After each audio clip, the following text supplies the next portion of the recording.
Hello, welcome. I want to thank you for attending the fourth session in the Brain Science Speaker Series. The Brain Science Speaker Series is the inaugural event of LSU Mind. And that is LSU's Multidisciplinary Institute for Neuroscience Discovery. LSU Mind aims to coordinate and strengthen neuroscience research, education, and community outreach here at LSU. I'm Melissa Beck, and I serve on the executive committee of LSU Mind, along with Stephen Greening, Neil Donovan, Susan Duncan, and Heather Lucas. We would like to thank the College of Humanities and Social Sciences and the Center for Computation and Technology for funding this Brain Science Speaker Series. There are going to be 2 additional speakers this semester. I encourage you to go to the LSU Mind webpage to learn more about those speakers. And now Dr. Neela Donovan is going to introduce our speaker for today.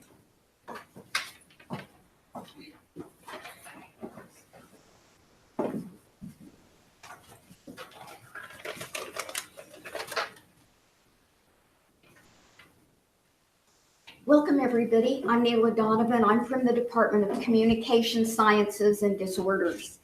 And today I have the really distinct honor of introducing Leonard Chick LaPointe. We will get to that whole thing later. He is, as you can see from the slide, the Francis F.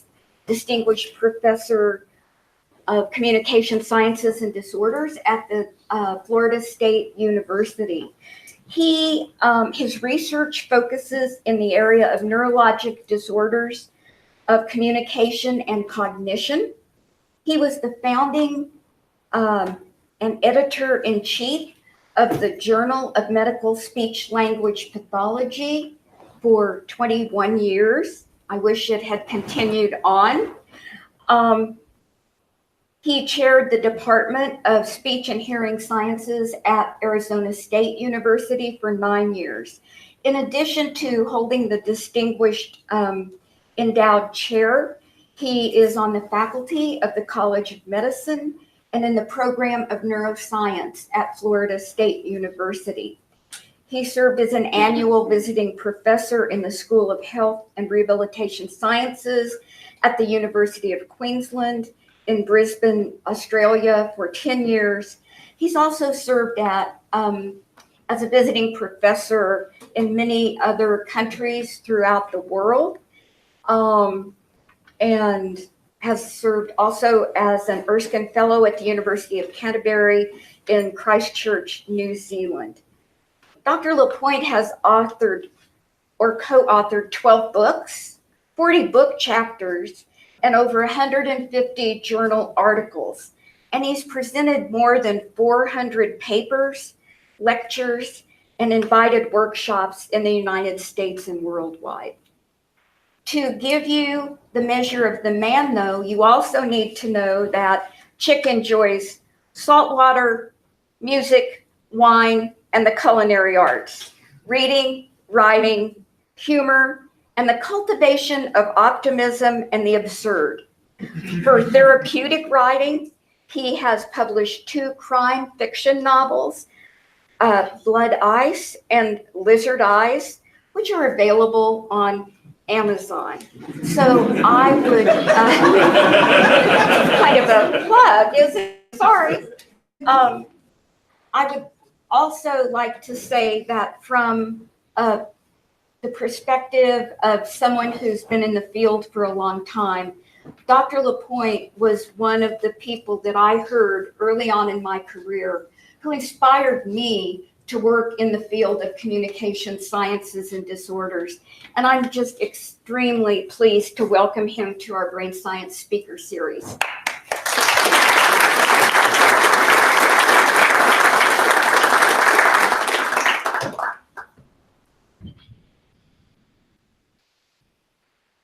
Unmute the mic. And now for something completely different. The last time I spoke at Louisiana State University, some 10, 12 years ago, Mike got out. Mike escaped. Somehow I had a slide in my repertoire of a tiger. I don't know why, but I dropped it in the, remember carousels? We used to have a carousel project. I dropped it in there and said, "Thank you very much for inviting me. I found Mike," and showed the nice slide. Well, I hope that doesn't jinx it today, and I hope everything goes okay with Mike. First of all, I want to say that I am honored by this invitation and that I'm very impressed by the Brain Science Institute and the MIND program. The MIND is a terrible thing to waste, and you're not wasting it, because from my perspective, things are rolling along and singing a song, and it's sure nice to see that. So to all the wonderful faculty and the students that I met this morning and this noon, my sincere gratitude, and it's just a pleasure for me to be here. Today, we're going to take a left turn or a right turn. I'm not sure which. In either case, there won't be blinkers on. You can't expect to have blinkers because nobody uses them in our part of the world. But we're going to talk about the history of neuroscience. There's so much going on here in empirical studies and in empirical science, and I'm utterly impressed with it. But there's something to be said for that little note that was up over the top, I guess, the entrance of the Norland Library at the University of Colorado, where I did my graduate work along with one of Dr. Donovan's mentors, Jay Rosenbeck, that said, whoever does not know his own generation remains always a child. At the time, I don't think I fully understood that. I thought maybe what it meant was, if you don't take a history class, you're a baby. But I know that wasn't it. It had a deeper meaning than that. It meant, there are shoulders that we stand on. And that's what history is, and herstory as well. And those are the kinds of things that I'm going to be talking about today, and take you along the path of a gentleman that many of us know about already. And some of us have been inspired to not only have a vanity plate with his name on, but also have Converse sneakers with his name on. So, there are fans and there are fans. So I'm going to talk about these French brains, and I'm going to talk about, in a more general sense, cortical localization of language in the brain and the role that not only Pierre-Paul Broca had in it, but also a lot of others, because as we all know, science advances and evolves relative to standing on others' shoulders. And that's a very important thing. Let me see if we've got all of the necessary in this wonderful venue. I'm just surprised they don't have popcorn and vodka. They have everything else. And this is just a wonderful venue for this. It's such a pleasure for me to be here. So I'm going to talk about some history and a little bit about the history of neuroscience. Some of you remember that picture on the left. As a matter of fact, it's by Hieronymus Bosch, and it was entitled Removal of the Stone of Madness. And Alex, for one, I know, will be very impressed with that little historical vignette. On the other hand, I look at that picture, and I actually saw the original in the Rijksmuseum in Amsterdam and stood there for a long time and looked at it and realized that, boy, here's a milestone in the history of neuroscience, removing the stone of madness. Now, I don't know about HIPAA, and I don't know about some of the other things that were going on in those days. To me, as a patient, I would, I think, have been reluctant to subject myself to the ministrations of somebody that had a funnel on their head. And if you look at the larger picture, there's also, I guess it's supposed to be a nurse in the picture, and she was balancing a book on her head.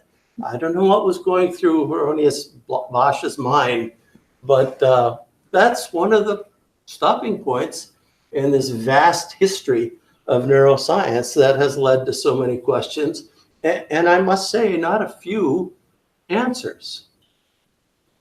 Why do we study history? Why is it relevant? Well, let me suggest a few things. Number one, history helps us understand people and societies. We had a really nice discussion about this with Dr. Greening and Dr. McDonald at lunch about the history of things in the world and the broader scope of things in the world. It helps us understand change in how society we live in, that society came to be. And history also provides identity, and our friend here, Paul Broca, actually wrote about that, how history is identity. And history can be carefully and critically constructed as collective memory of a society. Those are other reasons why we should study it and not ignore it.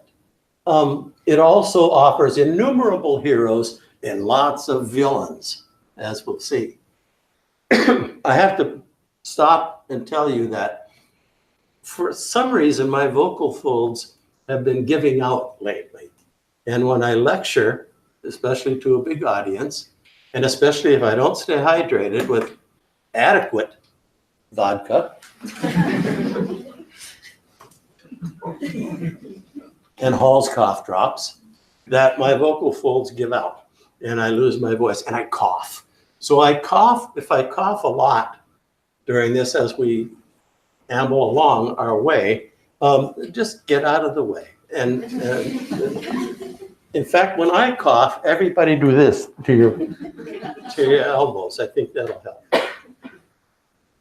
So lots of heroes, lots of villains. History enriches our lives and may create the impression that we have a much broader knowledge than our tweets and our texts and our Facebook lives. There's more to it than that. And it's there in the tomes of history. And as Paul Broca said, history is the tisane,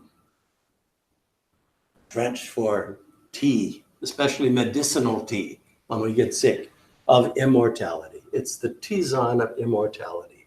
So those, I think, are some of the reasons why the history of neuroscience is relevant and certainly to me and to a lot of other people interesting.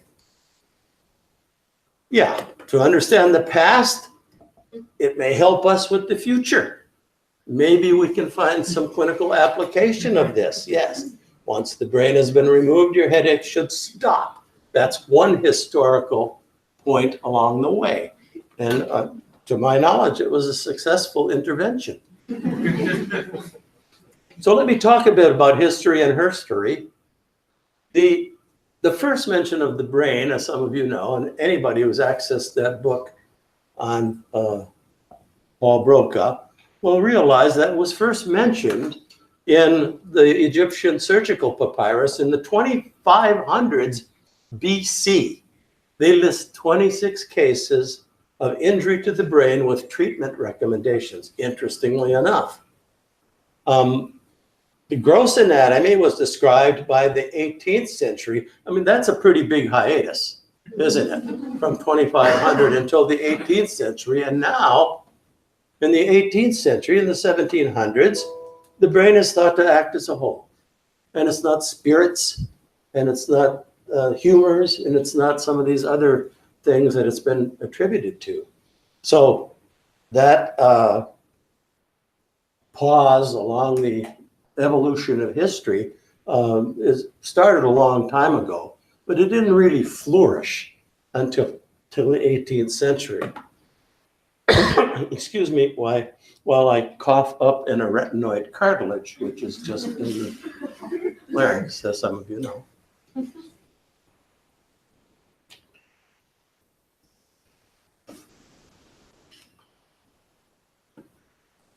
So there's been a persistent debate about neuroscience. There's been a persistent debate about things like brain localization, about language localization in the brain, and about aphasia and some of the disorders of brain-based impact. And the arguments persist, and some of them even to this day. One of these major debates revolves around cortical localization of function. Years ago, back in the 1800s, we didn't have as many journals, and we didn't have as many open forums for debate. What happened, especially in France, and here's where the French brains come in. And I know a lot of you are of French heritage here, because this is a part of the country that that is rich in that kind of a history. But the debates went on in historical societies. So the Academy of Science and the Academy of Anthropology, the Society of Anthropology, turned out to be very good venues for debating and resolving bones of contention about what was going on and what was right and what was truth and what was not truth and what was fake and what was pseudoscience and what was superstition. Too bad we don't have an appreciation of that now, because there's still a lot of that stuff around. I mean, just look at the money being made by people like palm readers and astrologers and so forth. The Skeptical Inquirer, a wonderful publication that debunks pseudoscience, has something in just about every issue about the latest conspiracy theory or belief system that is transpiring around the world. It's a global phenomenon, not just the United States, but we have our share here. And as we mentioned at lunch today, with this backdrop of anti-science that seems to be increasing despite our efforts, it's alive and ticking today. So anti-science movements and believing instead on opinion and superstition and authority are still around and still, how do you say, becoming pond scum on the lake, on the nice clear LSU lake of science. So some of the major players in the past have been, first of all, in phrenology, and I wrote a lot about that in the book that I wrote by Franz Joseph Gall and Johann Spurzheim. A couple of other big players were Jean-Baptiste Bouillot and Ernest Aubertin, who, interestingly enough, were related. Bouillot doesn't get as much credit as he should, but he should get a lot of credit for, number one, explaining the differences across some of the disorders of speech, and number two, suggesting that maybe, just maybe, there is a part of the brain that's responsible for that. Now, this is against the backdrop of vitriolic debate in the Society of Anthropology in Paris. Every month they met, and the topic at this one span of its history was on whether or not the brain is holistic. Pierre Marie said, "The brain is like a bubble. You prick the bubble and everything explodes." If I can paraphrase him. And some others said, no, maybe not, maybe not. Maybe there is some localization of some functions. This was vigorously debated in the society meetings. And interestingly enough, Paul Broca founded that Society of Anthropology, not only founded it, but served as its recording secretary and took minutes and then published the bulletins on the debates in the Society of Anthropology, which spanned several disciplines. It was so, how do you say, delicious to uncover some of these bulletins in the Bibliothèque Française in Paris and see the translations of some of these actual debates in the bulletins, and some of that I've included in the subsequent work about it. And Paul, whoops, I did the wrong one there. I put my hand on the monkey for some reason. And Paul Broca and a couple of other French brains were very involved in these debates. So the search for Broca's brain and Broca's patients' brains led me to Paris. First thing is I wanted to find Broca's brain because I remembered reading Carl Sagan. Remember Carl? Billions and billions. And the wonderful stuff he wrote and the wonderful things that he talked about. And he was on television lots. He was like a TV personality as well, not unlike some of the faculty on the Mind, who are brilliant TV personalities, and some of them have their own talk shows. But Carl Sagan was impressed because he wrote a nice tome back in the 1980s that was called Broca's Brain. And it was just a collection of essays of science in general. And I remember being impressed in reading it, and reading that chapter of Carl Sagan rhapsodizing over the idea of, and the irony of standing in front of a preserved brain in formalin or formaldehyde that was Broca's brain after Broca died. And he wrote, here I am. I don't dismiss the irony of taking a look at Broca's area in Broca's brain. I mean, that's kind of like that little, what is it? Land O'Lakes butter carton that has the Native American woman on it who is holding a carton, and on that is her image, and another, and then on that one is another one, and I don't know if that's where the concept of infinity came from, but it was pretty interesting. So there he is, Carl Sagan, standing in front of that thing and saying, geez, this is Broca's brain, and this is Broca's area in Broca's brain. I thought, I want to see that. I've got to find Broca's brain. I want to do that same thing, stand in front of it. Well, as it turned out, not so successful. The catalog system of some of the specimens and holdings in some of the French museums is, how do you say, cavalier a bit.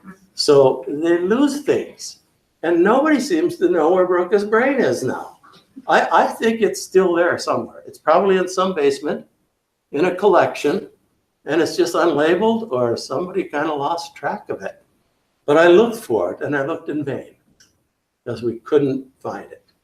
We could not find it. But we did find a couple of other interesting things, and those were the two landmark patients that Pierre-Paul Broca talked about when he talked about the first clinical pathologic studies of aphasia and where it might be located in the brain. And boy, that blew up some of the people in the French Anthropological Society, because they said, no, it's not right. It's holistic.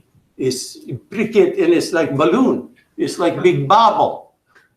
It goes out.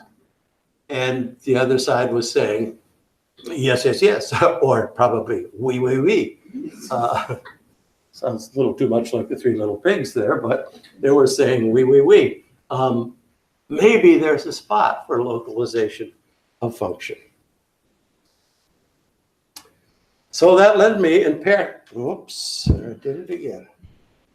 That led me to Paris in 2011 after a not easy progression to try to get access to some of the holdings of some of these neuroscientists, these early neuroscientists. And I guess for lack of a better term for it, I was given a backstage pass after several bureaucratic loops of approval so that I could access what now became a friend of mine, the curator of the Museum of Man, said, is we have 87 cabinets. We have 87 cabinets of the work of Paul Broca. And of course, it's all backstage. Nobody has done much. Like all museums. They only have a sliver of their holdings that they display. So I said, whoa, 87 cabinets. I'd like to get a look at some of that. And that's why I started on this journey of trying to get the curator of the Museum of Man in France to help me gain approval to get this backstage pass and access these 87 cabinets. It turns out they were scattered across several different museums in Paris. So Paris 2011, had the summer off, had a 9-month contract. We all know what that means, those of us in the academy. And in academic life is when you have a 9-month contract, means you're flipping burgers in the summer or doing something else, some other kind of job. Well, this other kind of job was, let's get some money and a grant and let's go to Paris and see what we can find out in these 87 cabinets. And that summer of 2011, we lived there. Permission to explore the 87 cabinets of the works of not only Broca, but also Gall. Gall, the phrenologist, the guy of the debunked science, who everybody had then decided was, this is bunk science. This is not right. The Gall of head readings and bumps on your head and finding out your character by where the lumps were and so forth. So they had all of his work as well. It was so wonderful to be able to access that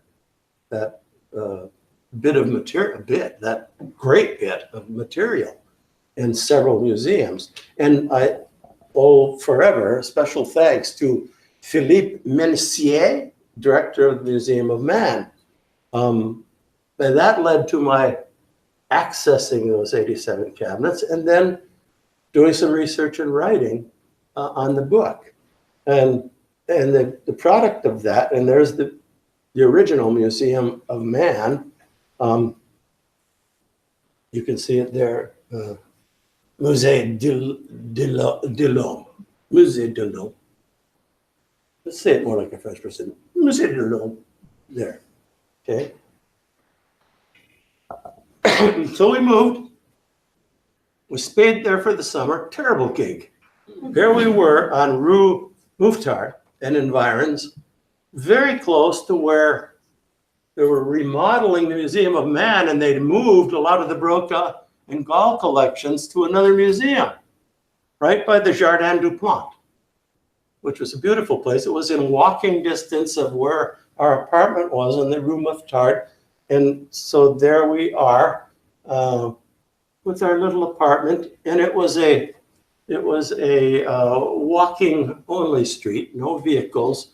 So we could go out the door each day and go down and walk down to the end of the street. And they had marvels like that little fromagerie with all the cheeses known to humans and all kinds of other beautiful French things. So we had some great breakfast, and it was a great location.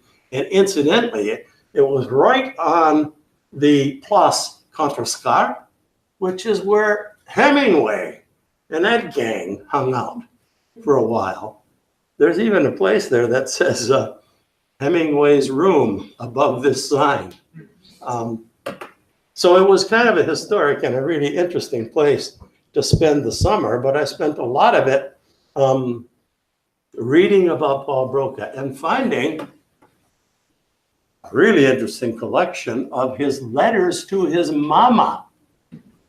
Because when he was in medical school, he wrote letters to his mama. He was a great correspondent, and he wrote them to mama, not to daddy. Daddy was busy, papa.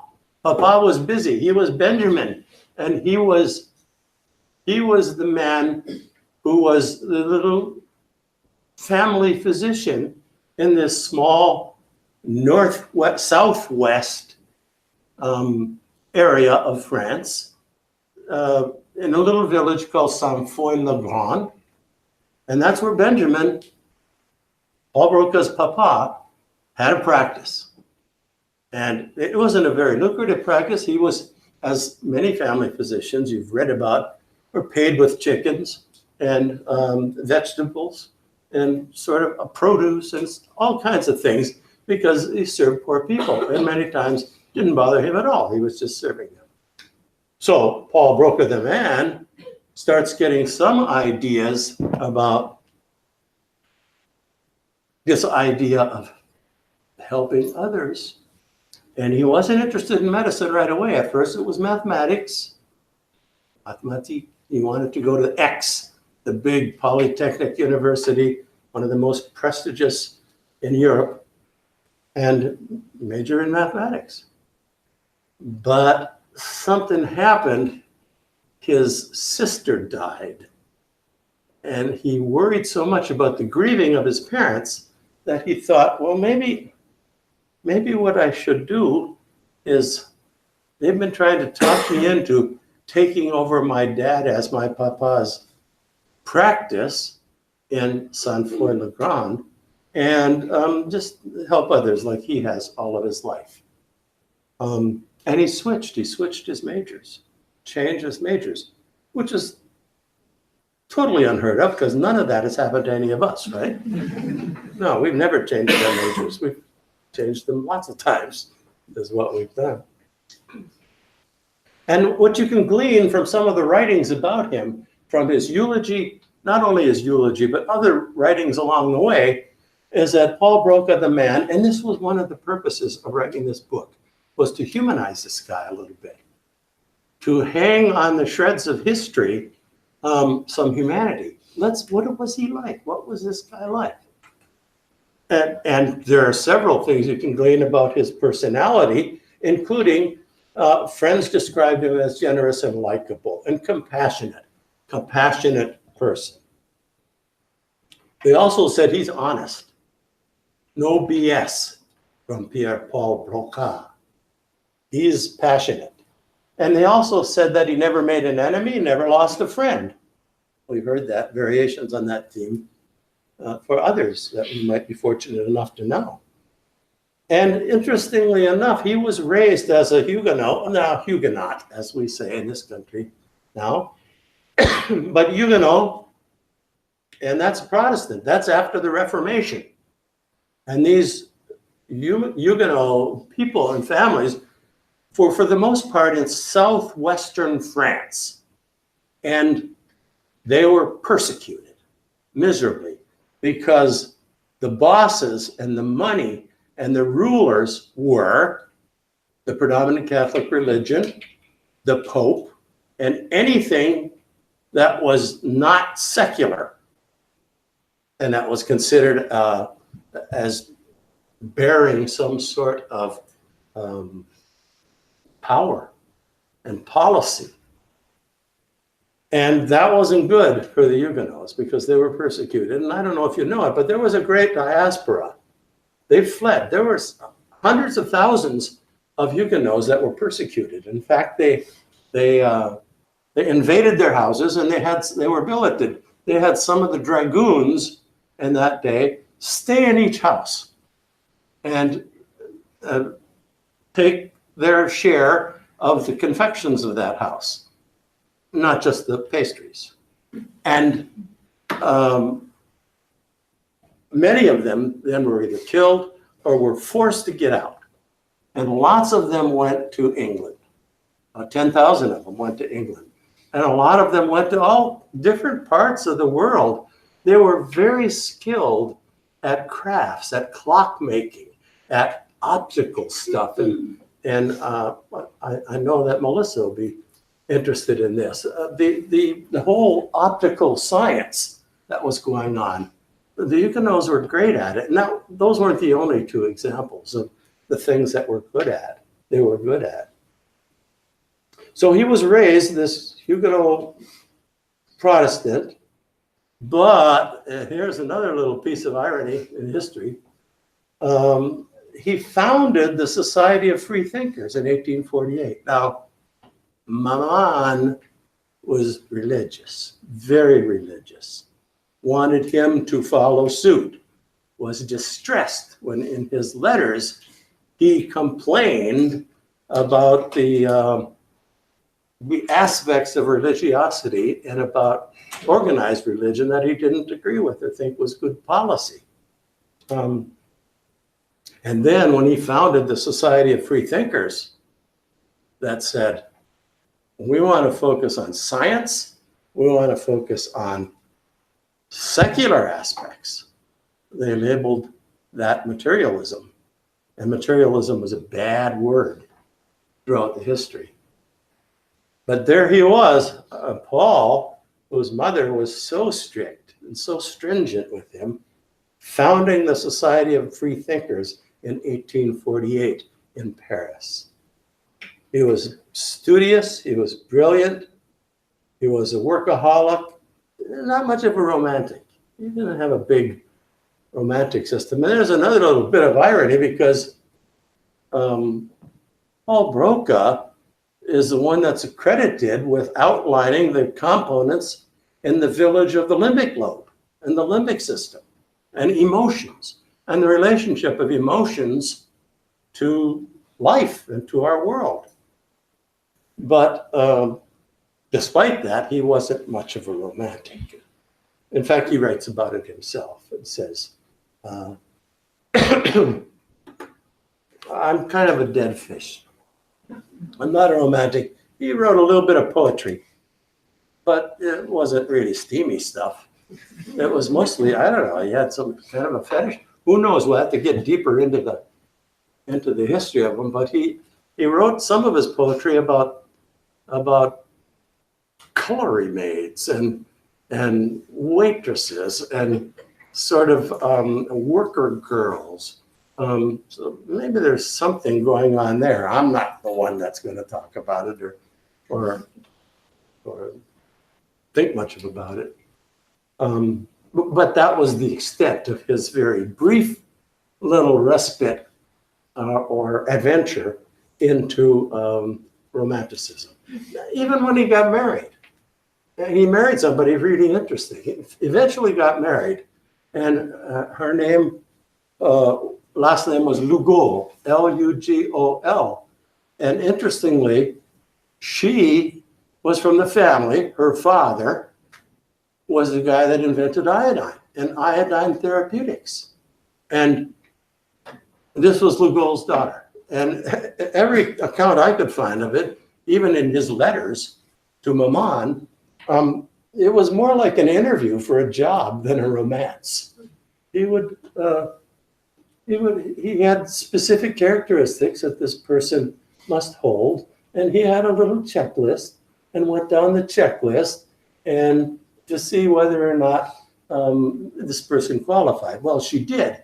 And also, we discover later, what may have helped her is that at the time he was really interested in cancer and cancer research back in the 1800s. So he thought, well, I'm going to get married, but she also has a very interesting genetic history of cancer in her family. So I'll give you the ring and you give me your genes, no pun intended. And he was able to study cancer then. And his lovely wife, who was just a fantastic mate for him. Yeah, so he's known as, one of the big forces for the Center for Speech Production in the Brain. And that's when he came out with his two major papers in 1861 with his two classic patients and said, what did I do with my view box here? Something. He said, somebody offer me help? Or doesn't matter. Oh, it's I'm fine. Is it not moving? I can read it there or read it up here. I'll Oh, just have to okay. turn my head Oh, a little bit and do the nets, how you call it, Netzelian Okay. production. Oh, Friend of ours, Ron Netzel, presented a lecture at the University of Colorado one time. This is one of the little side things here, little bits of trivia. And he was criticized. The audience said, "You spent the whole lecture not making eye contact with the audience, but instead looking at your slides. You're not going to get any audience participation and focus if you're standing looking at your slides." And his response was, "Audience participation is overrated." I don't think that was good, but he did it. Okay, I don't know why does anybody know how to look at the view of that? my viewer on the podium is not work. Is broke, or as they say, and people who have any trouble, he's fixed. Thank you very much. He's not broke, he's fixed. Good. Thank you very much, Melissa. So Paul Broca, let's just go back and see if I covered everything on that last slide. Yeah, a little more. He did this speech production in the brain, but wait, there's more. And in his case, there's a lot more. First of all, he was, I think, a genius, but I'm biased. Child prodigy, entered medical school at age 17, graduated at age 20. He was an anatomist. He was a surgeon. He was an anthropologist that really founded the Society of Anthropology and the discipline of anthropology in Paris. And he was a neurologist, but not just the brain. He was also a medical doctor who was interested in histology of cartilage and bone. He was very interested in cancer pathology. He wrote, this is pretty good, this would be a nice thesis, a 900-page monograph on aneurysms, in addition to all the other things he did. He wrote about infant mortality. Pardon me. And he also ordered or studied the limbic system, as I mentioned, Broca's limbic system, it goes by in some writings. So all of that stuff in emotion that's related to being human, he was very interested in that. All of the citizens of the village of emotion in the brain, he was extremely interested in. He was interested also in cranial morphology and cranial metrics. That got him into trouble a little bit because he probably took it a little too far and started making some conclusions about the relationship between head size and intelligence. And some of it has been deemed by some writers as being racist, and some of it as being because he had some bad things he said about women's brains versus women's skulls versus men's skulls. But the nice part of it is that as time marched on, he rebuked those things. And he saw in the evolution of science that maybe he was wrong in some of his earlier things. It's like Neela's mentor, Dr. Jay Rosenbeck, I heard him say one time at podium when somebody came up to him and said, "Jay, that's not what you said in 1973. I have your article here. And you didn't say that." And his response was, "Geez, don't hold me to anything I said in 1973 because I'm changing.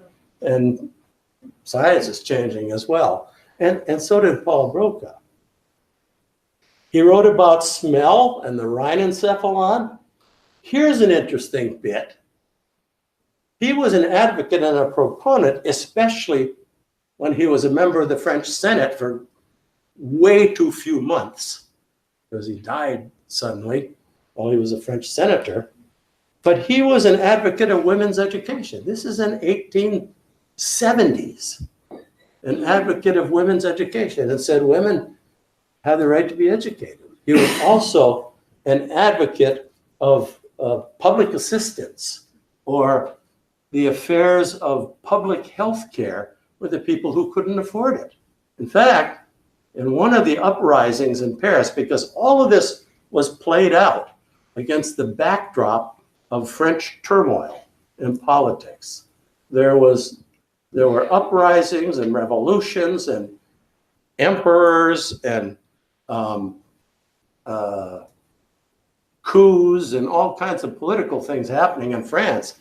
And it amazes me that a lot of his work and the work of others came against the backdrop of that tumultuous society that was happening at the time, including 1848. There was a horrible, they call them the terror days of 1848, when he was trying to study in medical school, and outside of his window there were riots and uprisings and activist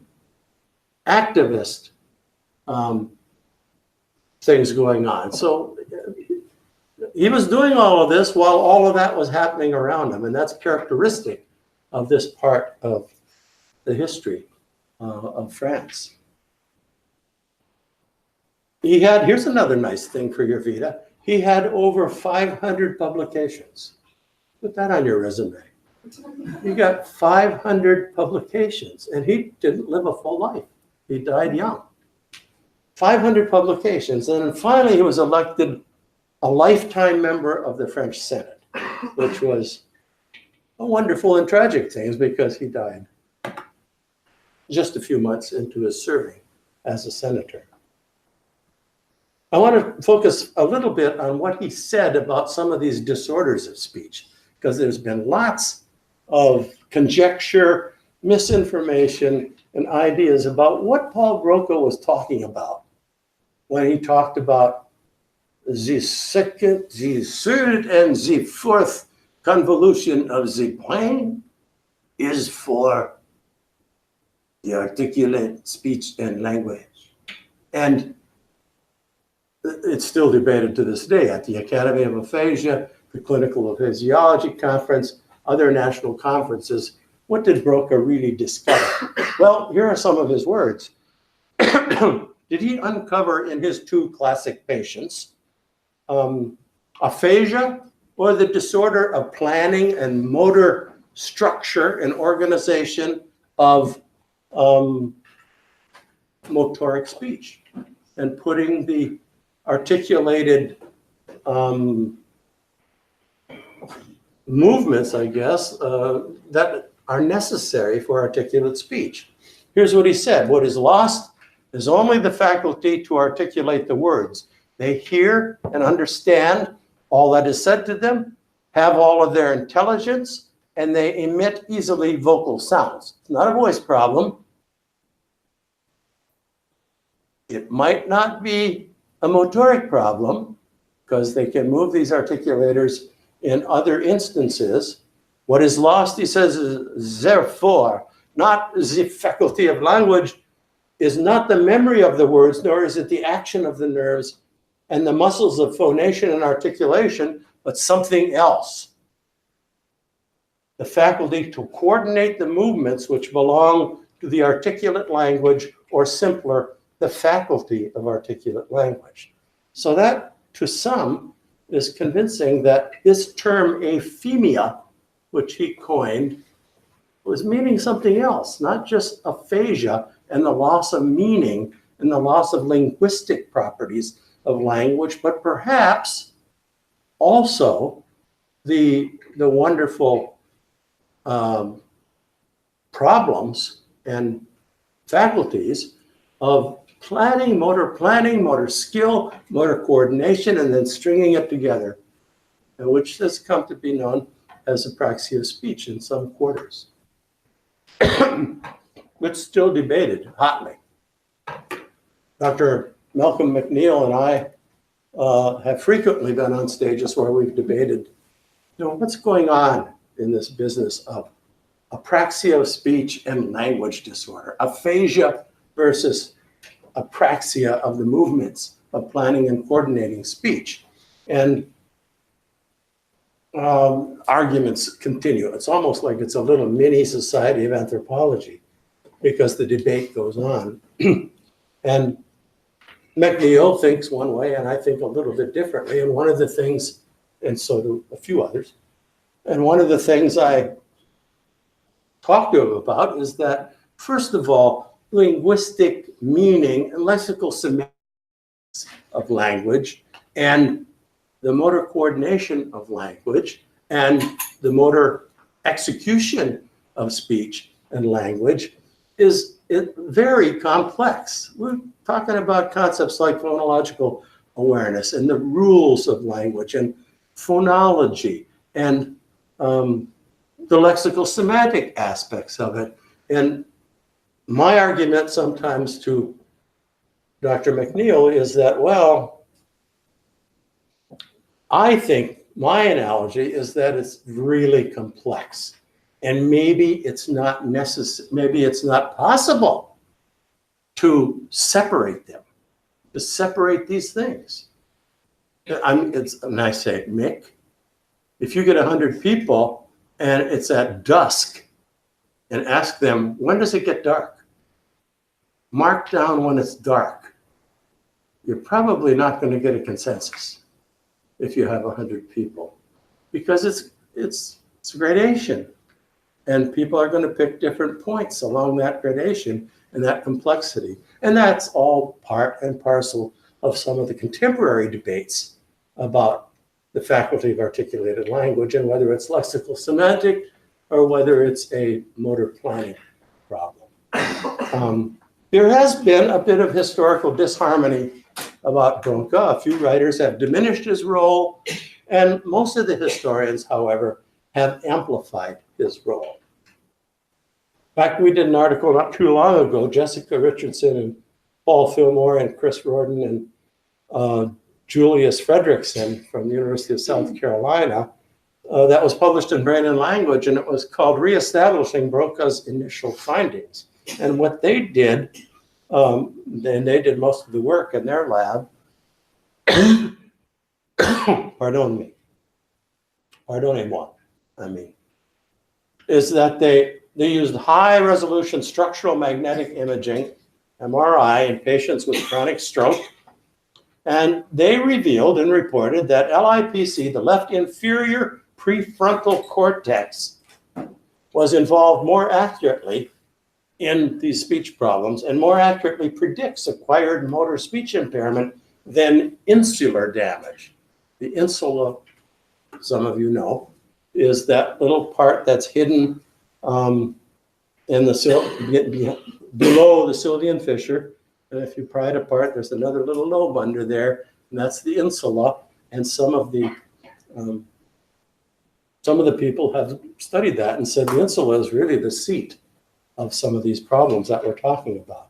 So they used this perfusion-weighted MRI and provided complementary evidence highlighting how damage to the LIPC, the left inferior prefrontal gyrus, often includes insular involvement and vice versa.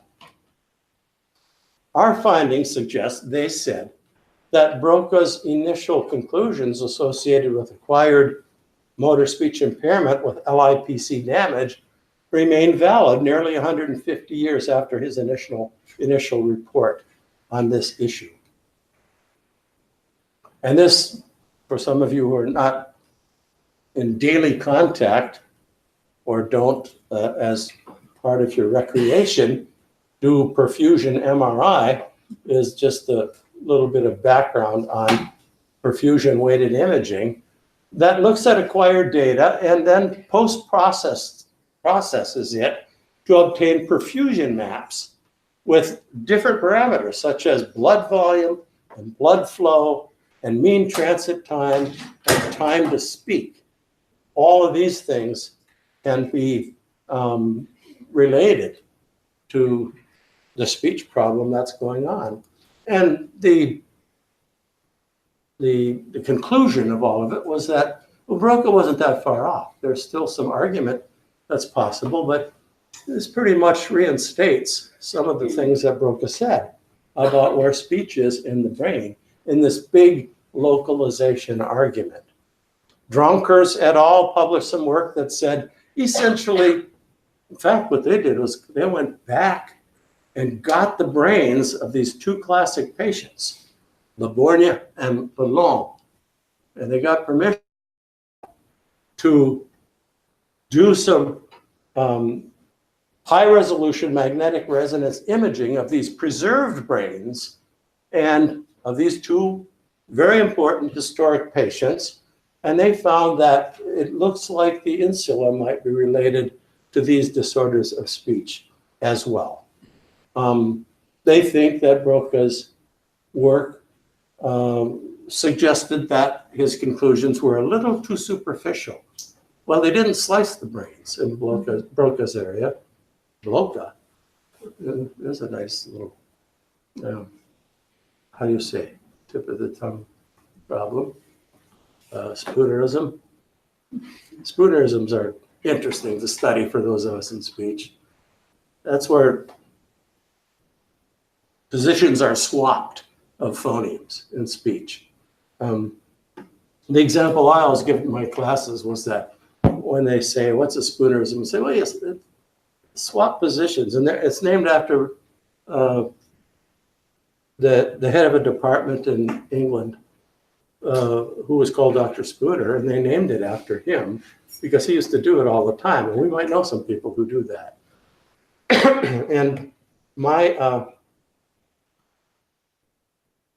favorite story to tell some of my class members as an example of a spoonerism is a live blooper that happened on the air in the days of radio when they didn't have that 10-second delay. And one of the announcers in true early radio fashion was announcing a guest who was going to play the piano, and his name was Eddie Peabody. And he said in true spoonerism fashion, and now, ladies and gentlemen, Mr. Eddie Playbody will pee for you. Or they couldn't blip that out. I mean, that was there and preserved by everybody.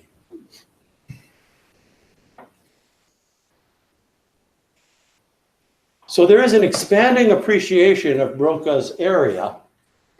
In a recent study, some MIT neuroscientists found that Broca's area actually consists of two distinctive subunits. One focused selectivity on language processing, while the other is part of a brain-wide network that appears to act as a central processing unit for general cognitive functions. So interesting, because we talk so much of cognitive linguistic interactions. In fact, I have a seminar that I teach in the spring that's called Cognitive Linguistic Interactions. So in the old days, we thought there were two parts of the same coin. You know, on one side you have cognition, and on the other side you have language. You can't have language without cognition. You know, it's like a fine Persian or Navajo tapestry. It's not two sides, or maybe the double helix. It's not two sides of the same coin of over here. Remember, people at the VA where I worked in Gainesville for a while, back in the early days of territorial imperative, when we were struggling and pulling on patients' arms for who we're going to work with, said, no, you work with language. You just work with language with these brain injured people, and we'll work on cognition. And I said, I can't. I can't work on language without working on cognition. Because there's this thing called cognitive linguistic interactions, which we're gaining an appreciation of. And I'm sure that's a discussion that happens here too, especially in this gathering of scientists who are part of the MIND program. So possible new functions, well, just to reiterate the things that are happening, the conclusions of these researchers at MIT is that there might well be two distinct regions of Broca's area. One selectively involved in language, the other involved in responding to many demanding cognitive tasks at the same time. And the general region that surrounds the language region, but the exact shapes, it surrounds the language region, but the exact shapes and locations of the borders between the two might vary from person to person. No surprise there. Individual differences. we shall see, I think, when cartography or making maps becomes more sophisticated and refined, as it is every day. I mean, we're in the threshold of that right now, and some of you are doing that threshold work, which is great to see and to hear about. So Broca's noteworthy claim to fame, he has an area of the brain named for him. I mean, some people have stars named for him, but an area of the brain named for you, that's quite interesting. There's the geographic Broca's area. Saint-Foy-le-Grand is this little area right here. This is in southwestern France. That's not the Broca's area of the brain, that's the Broca's area of France. And that's where the Huguenots were relegated. And there are lots of them that, in fact, contributed to science and especially to neuroscience from that area. The things you may or may not have known. This is called Paul Broca trivia. He formed the Freethinkers Society. You know that because I already told it to you. He was accused by papal authorities of being a rebellious person who was a materialist and a corrupter of youth. Jesus, so was Elvis Presley. We've heard that before. He was a sympathizer of Darwinism and evolution, and he was quoted as saying by Carl Sagan, of all people, "I would rather be a transformed ape than a degenerate son of Adam." And also something that you may not have known is that he played the horn. Now, I don't know whether he played in the second line and played When the Saints or anything like that, but I do know from his letters to his mother that he was overjoyed when she sent his horn. This is by carriage, you know, this is not FedEx, this is, or Amazon. This is by carriage, and it took weeks to get up there. But he got his horn, and he said he danced around all night, and he played his horn too vigorously, and the gendarme came to his door and said, "If you play after 9 p.m., we will take your horn, and you will go to the jail." So he had to tone it down just a little bit. He wrote a little poetry. I told you it was pretty much all business and not much romanticism in it. And he experimented with hypnotism on some of his surgical patients, way before a lot was going on in hypnotism. And his brain is preserved and stored in the Musée de l'Homme in Paris, but his brain is missing, as I mentioned. And that's Carl Sagan's book where he talked about that. Excuse me. So this was in 2011, the temporary home of Broca's patients, 2 classic patients. Why were they classic? Because it was the first evidence of clinical pathological evidence on the relationship between behaviors, the speech, and the location of the brain. And here it was in this place in the Jardin des Plantes in 2011, and I looked at them, and there was another museum there as well called the Dupuytren Museum, where the brains were held. This is another early French brain, René Descartes. Some of you may recognize, especially, I think, some of the people who studied mathematics, that René Descartes was a world-class mathematician and philosopher. He wasn't right about everything. He was probably wrong about dualism, the split between the mind and the brain, but he was Cartesian thinking, as they call it, was a clear split with history. And one of the things he wrote that impressed me was his Discourse on Method, which he wrote in 1637. This was a vibrant signal that science could be conducted at the whim of theological doctrine, but must seek the path of objectivity. It's a good reading for new assistant professors, you know, because it tells about the objectivity of science and that we can't be related to the forces external that tell us what we can study and what we can't study. And that relates a lot to academic freedom of which we are beholden and impressed. So there's Descartes. He had a lot going on as well. And this was where part of him resides. For some reason, a lot of his body parts, because he died in Sweden, were picked up and were Where? Huh? That was my alarm. I'm sorry. yeah, that's all right. Yeah, are you moving? Yeah. Yeah. We're moving along and I'm almost there. Yeah, thank you. Okay. This is where his parts of Descartes and the two patients of Broca were. This is Philippe Mencier, the guy that helped me get access. And one day, rainy June day, René Descartes came into the picture. Philippe Mencier was in a kind of an ebullient mood that morning and said, I was doing some writing, and he said in his fashion, and by the way, he's a well-known linguist and did a lot of work on linguistic aspects of Inuit peoples. And so he had an appreciation of the kinds of things that we were trying to do while we were there. But one morning he said, chic, come with me.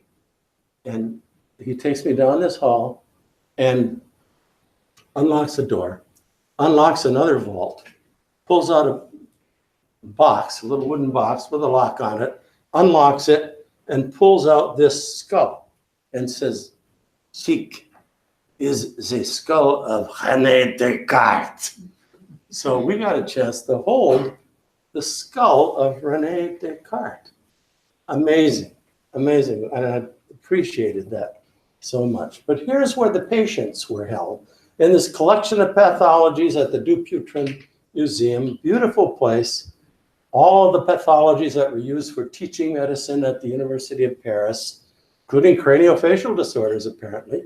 You can see from left on that screen.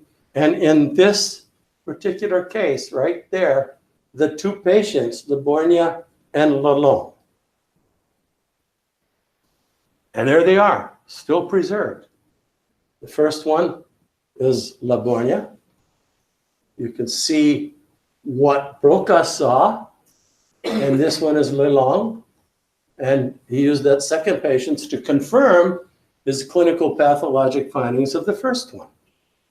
So it was so nice to stand in front of those. You're not supposed to take pictures in there, but I did. Don't tell on me, all right? I did. I wanted my own pictures and took pictures of those two brains. And is there anybody here from the Board of Ethics? You probably hauled me off somewhere. So here's Broca, what he looked like through the years. He had these magnificent mutton chops. God, big mutton chops. He was also, you could get like a baseball card as part of chocolates. When you bought some chocolates, you could get a scientist's picture.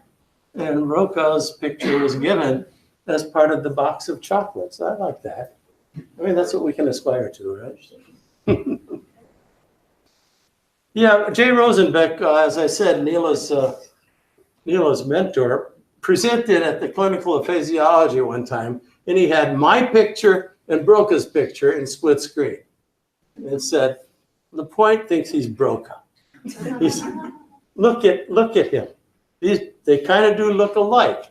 And is there some sort of a familial resemblance? I don't know. Well, here they are next to each other. And then as I was reading some of Broca's early work and evidence of his birth, it said he was born on the 29th of June in 1824.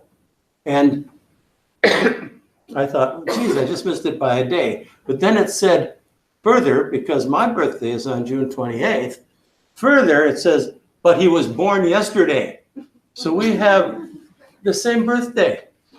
And our families came from the same area of France. I'm just saying, coincidence or what? Maybe that's why I became fascinated with his work. So this was the product that came out of that 2011 summer in Paris, Paul Broca and the Origins of Language in the Brain. And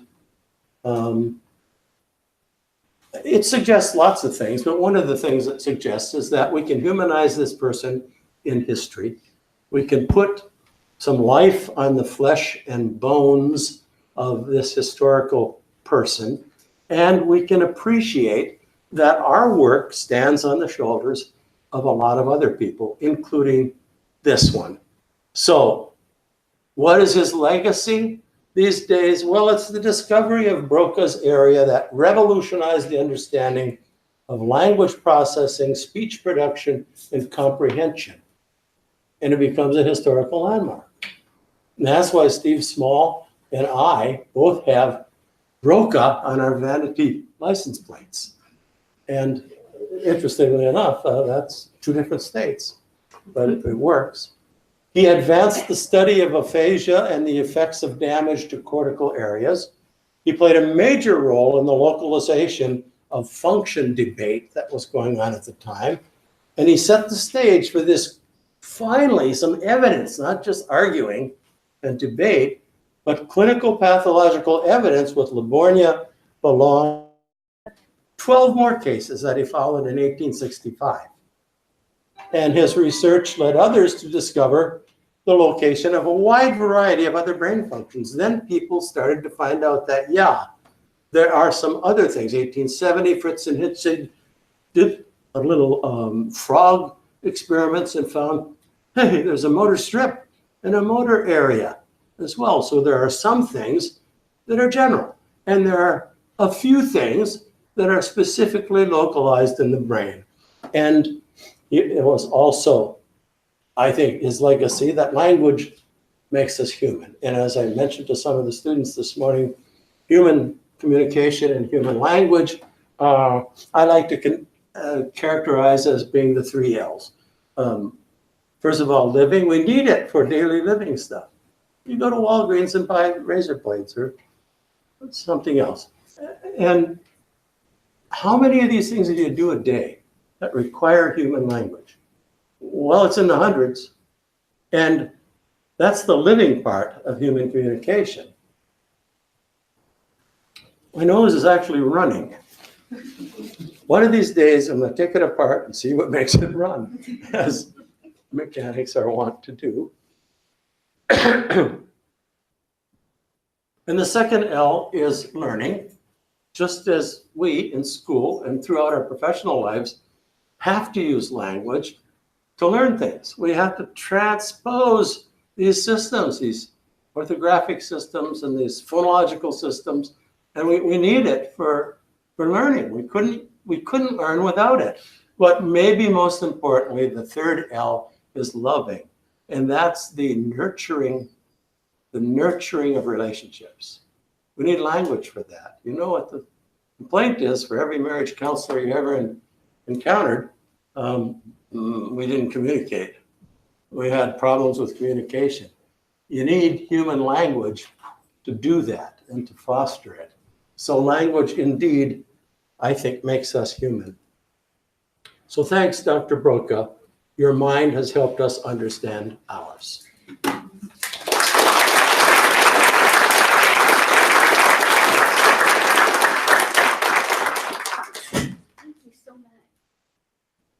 I'm sorry again for my baby. Oh, that's okay. Oh, goodness. Okay, well, I'm going to move the chair, and you can bring your water, Okay. and we'll go have our fireside chat. So, somebody No gonna fire. build a fire? No fire. And I'll make sure you've got your water, so I've you're got well it. Yep. hydrated. Thank you. Thank you so much for an interesting talk and a lot to think about and an historical perspective, which I think is really an important part of what we all do in, we need that history of science. We need to know where our disciplines have grown from. And so I certainly appreciate that. I also felt that when we would be sitting here together, I imagined myself as James Lipton from the Actors Studio, who always asks those questions, those pithy questions. And I've got to ask one because I'll never get to sit here again. So if you'll bear with me. Well, it was here a minute ago. Maybe I will, maybe I won't. All right, I'll wait and see if that comes up. So I would like to actually, because our time may be running a little bit short, could we start with maybe questions from the audience? Yes. Yes, oh. Can I Yeah, go? sure. Yeah. Perfect. I was wondering if you could talk a little bit about how you think localization plays a role in being a clinician. You know, I'm in the field right now and I get medical records that does kind of tell me something about localization, but I don't necessarily know how I can kind of implement that in practice. Yeah, well, it's a really important question. And the thing about it is that we haven't evolved as a clinical science far enough to have category and type specific treatments. I mean, there are a few suggestions here and there, but we still don't have the outline of here's what you do with frontal lesions. Here's what you do with non-fluent aphasia. Here's what you do. I mean, there are some suggestions and there have been chapters written on it. And so that may help us a little bit, but we're far from having a very specific way of adapting clinically and in an applied fashion what we know already about localization of the brain. And as I was speaking with Alex this morning about the lag, because there's another issue, and that is the lag of the stuff that's on the shelf and its usefulness and its utilization, rather. Its utilization, that sometimes things that we've known for a long time have been on the shelf for a while, but they're still not being translated into what we do clinically. And of course, that's one of the things that's so extremely important, because we want to help these families and these people who have brain disorders. Yes, Aaron? Yeah, I think this is an excellent talk, and it made me think about the history. And I remember when I was in college, and I got fascinated with Jean-Martin Charcot. And Charcot was actually alive at the time that Broca was alive. However, what I remember, and this is a long time ago, there was not really a connection between the two, or was there? And do you know? I'm just wondering, because he was always meant in the studies that I heard, and that was in neuropsychology, as the grandfather of neurophysiology, and of Broca seemed to at least have some sort of connection or influence on it there as well. Well, I first of all appreciate your comments, and secondly, I don't know. I didn't unearth any close connection between the two, other than the group pictures, photographs, where Charcot was the mentor and the leader of the group, with a lot of eminent or soon to become eminent neuroscience people in the same picture. But there's no denying his influence. He was a great influence in this, if we want to categorize this as the era of French brains, he was definitely one. Great, yes, Alex. Thanks for this really enjoyable talk, very thought-provoking. And one of the thoughts that was provoked for me was wondering if I ever get the opportunity to study somebody, who would that be, especially where?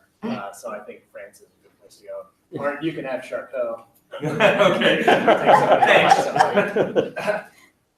This is really, really neat. But my question has nothing to do with that. So that's discussion.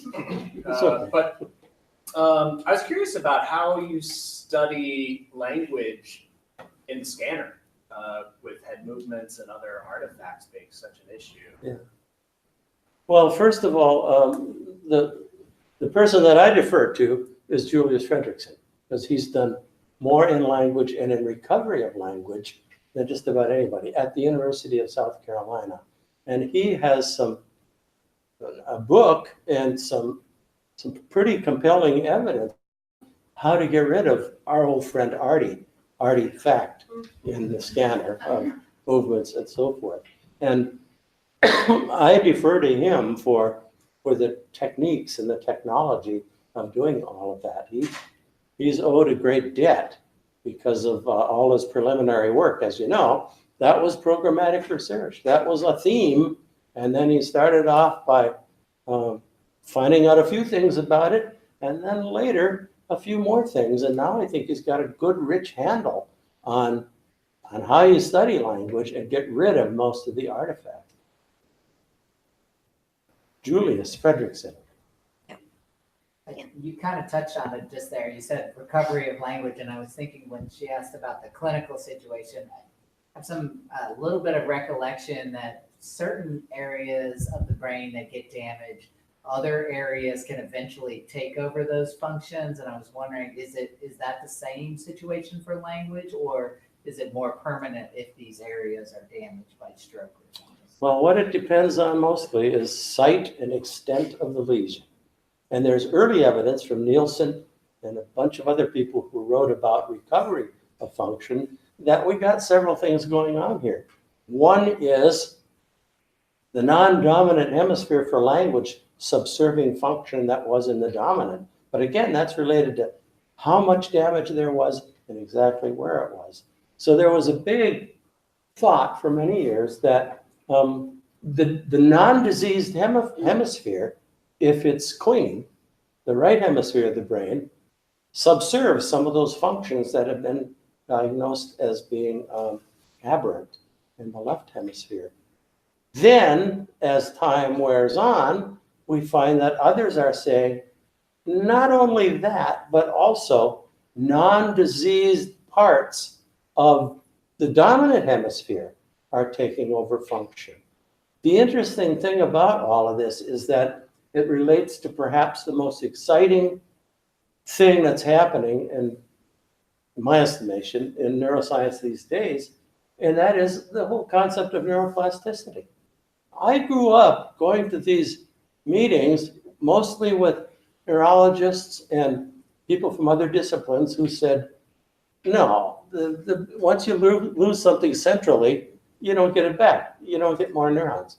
Well, there's ample evidence now. And Norman Doidge has a good book on it called The Brain That Heals Itself. And it talks about neuroplasticity. What we really need is you need meticulous programs of intervention at levels that test that person at each level. And that intervention is the thing that's resulting in changes in neural architecture, new neurons. Who knew? New neurons, and changes in, maybe most importantly, neural connectivity. That in fact, new connections are being made. And those are, I think, the two predominant theories about taking over function in a diseased hemisphere. Is it possible that you could give like growth factors, neuronal growth factors at the same time as you're trying to help that recovery happen to stimulate neuronal growth and connection? It is possible, and I'm waiting for it. That's one of my great colleagues, in fact, a guy that I went to France with, on mostly pleasure, but also he went to the museums with me, is Dr. Charles Ouimet. Yeah, we met, yes, we met, but it's Ouimet, Dr. Ouimet, who was studying in his lab at Florida State in the program in neuroscience dendritic sprouting, especially in Alzheimer's disease and the dementias in general. But trying to make some conclusions and some controls over this whole business of neuronal and dendritic sprouting. That's neural architecture change, and eventually we hope will be neural connectivity changes as well. We're at a wonderful place right now in history for that, and you guys are actually going to be contributing to that. I can see it from some of the talks we had this morning and the stuff that you're measuring, that you're going to be at the forefront. And this Mind Program and Brain Institute concept is really a wonderful one, because that's going to help with that. We're going to advance this science. We're going to no longer have to listen to, say, let's not disparage a profession or an occupation, but in the old days, the neurologists who controlled the faucet and sent us their patients would say, no, if it's central, if it's peripheral, no problem. If you cut a peripheral nerve, wait 6 months, it's going to regenerate and grow back together, and you can move your fingers again. But central stuff, no. If you lost it, you lost it. And I used to hear, no, we don't, and this is pretty condescending. We like the work you're doing because you're really good people and you're taking good care of these folks, and they like going to see you 3 times a week. They really enjoy it.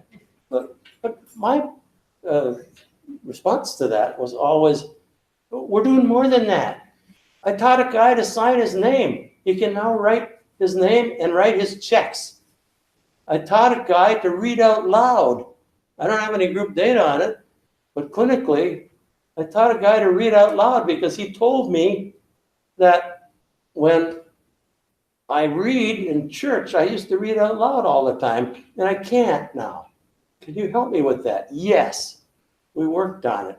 We even worked on some passages. I remember my students coming by the clinician's door when I was working with a patient once, and they were hearing, "Yo, that I travel through the valley of the shadow of death," and my students saying, "Oh, LaPointe has lost it. He's dealing with a higher power now. He's not doing clinical." No, I was working on this guy so he would be able to have a quality of life changed where he could do what he enjoyed doing, and that was on Sunday, read his whole passage out loud. And that was, I think, an improvement in his quality of life, and his wife and family thought so too. Was there, Janet? Yeah, I'm just wondering what you think Paul Broca would think now if he came back to life. Yeah. And of the findings that Broca's area is not just language, but is doing some of that general cognitive function, and how would that enter into the debate between globalizationists and the general globalist people? What would he think about that? Well, the first thing is I'd invite him to dinner and find out what kind of wine he likes. Probably should. I would give him Probably a nice Bordeaux from down around his maman's vines. But I think that he would be a careful and critique thinker about this as well. I think he wouldn't rule out possibilities. He was very careful as he did that. And I think that he would say, even if this disputes some of the things that I would seem to be so proud of, that I can see that times have changed and things are evolving. And that, in fact, is the evolution of science. Yeah. You know, it's Not being a falsifiable. scientist. Yeah, Yeah. right, yeah.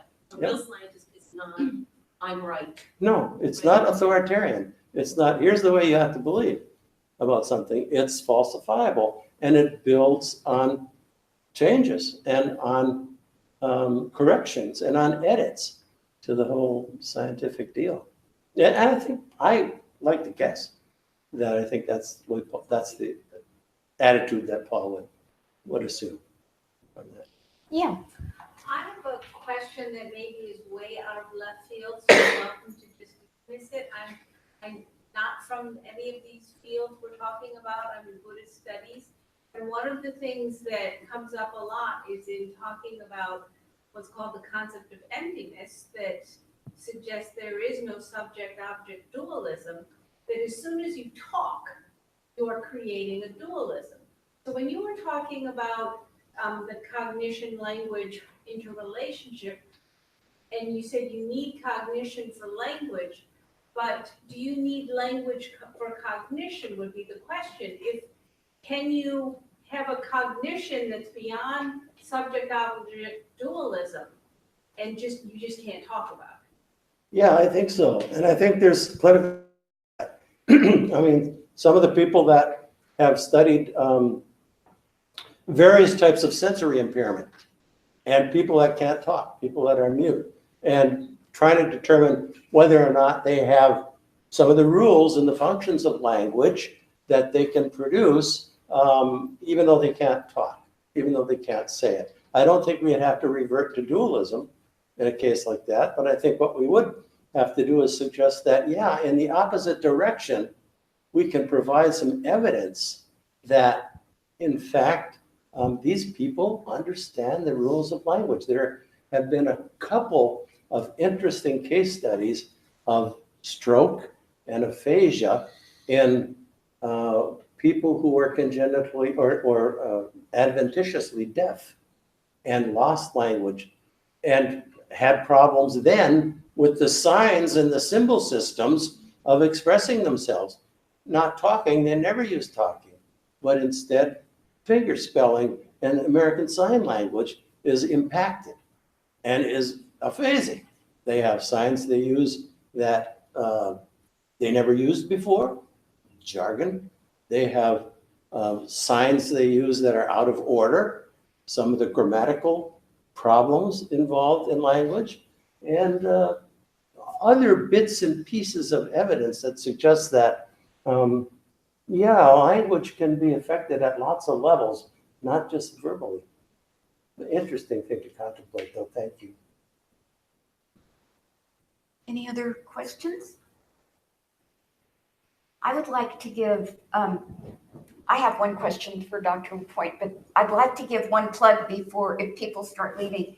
If you love this idea about neuroscience and you're interested, next Wednesday night for Women's History Month, we are going to be doing a showing of My Love Affair with the Brain and have a panel discussion of women in neuroscience. So that'll be Wednesday, 4 to 6 here. So that's another thing we feel like we're really blossoming we're sprouting dendrite, we're sprouting synapses and trying to reach out and get people excited about neuroscience and the idea of multidisciplinary teamwork and research, whether it's maybe philosophical, linguistic, psychology, speech pathology, communication studies. I don't know where all people are coming from, but the intent of our whole idea behind this LSU Mind is to really get many, many people involved. So my question for you would be, and this is one of the James Lipton questions. So let's see, if heaven exists, what would you like to hear God say to you when you arrive at the pearly gates? First of all, I think the gatekeeper is St. Peter. Oh, sorry. Maybe. What would you I don't like to know. hear St. Peter say to you? Well, God's fine too. Yeah, he might both be there. I don't know what his schedule is, you know? Yeah. I know he's really busy. Yeah. For one thing, every obit you read says this person died and now takes his place at the side of whatever the belief system is, and there are 3,000. Yeah. There are 3,000 religions in the world, so that means lots. Mhm. That means there are going to be lots of people because there are 10,000 deaths just in the United States every day. So he's got to have some kind of a bookkeeper, an accountant, or somebody to line him up and say, okay, you got to take your place by the side of, and so forth. It's going to be crowded. Mhm. And if I got there and I had a question to ask, in typical Paul Broca fashion, I probably would say, why the hell am I hallucinating? Okay. Well, on that happy note, I would like to thank you all for coming. If there aren't any more questions, we'll disband. Thank you again to Thank all of Dr. you. And watch for our next events coming up, and be sure to pencil in next Wednesday night, if you can make it. Thank you.